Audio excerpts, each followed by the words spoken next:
শীতকাল তো চলে আইলো, আর কয়দিন পর ইলিশ মাছের ভালো টেস্ট পাবো না। তাই এখন একটু ইলিশ মাছ খাইয়া নেই। তাই আজকে রান্ধুম কুমড়া দিয়া ইলিশ মাছের ঝোল। এখন আমি আলু আর কুমড়াটারে লম্বা লম্বা করে কাটতে নিতেছি। কুমড়া আমরা সবসময় খাই না, আমাকে সবারই অ্যালার্জি আছে। এর জন্য আমরা অল্প কুমড়া খাই।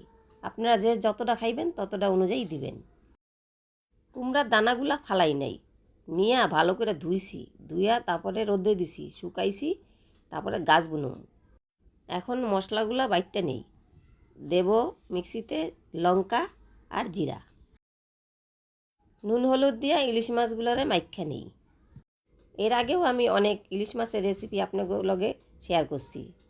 আপনারা যদি না দেখা থাকেন তাহলে আমি নিচে লিঙ্ক দিয়ে দেবো, আপনারা দেখে নিন। প্রথমে কড়াইটা গরম করে নিছি, তারপর সরষের তেল দিলাম, একে একে মাছগুলা ভাজা তুলে নিব। মাছগুলা ভাজা হয়ে গেছে, এবার ওই তেলেই কালো জিরা ফোড়নে দিলাম, তারপর দিলাম আলুগুলো একটু ভাজা নিতে হইব।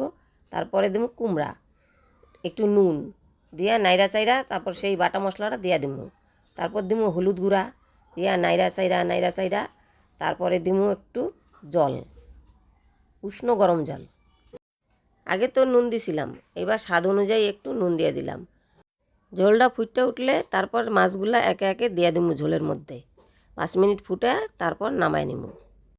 নামানোর আগে একটু ইলিশ মাছ ভাজার তেলটা দিয়ে দিলাম, তাতে সুন্দর গন্ধ আইব, খাইতেও ভালো লাগবো। কুমড়া দিয়া ইলিশ মাছের ঝোল রেডি হয়ে গেছে। যদি রেসিপিটা ভালো লাগে তাহলে সবার মধ্যে শেয়ার করে দিবেন, আর একটা লাইক করে দিয়েন।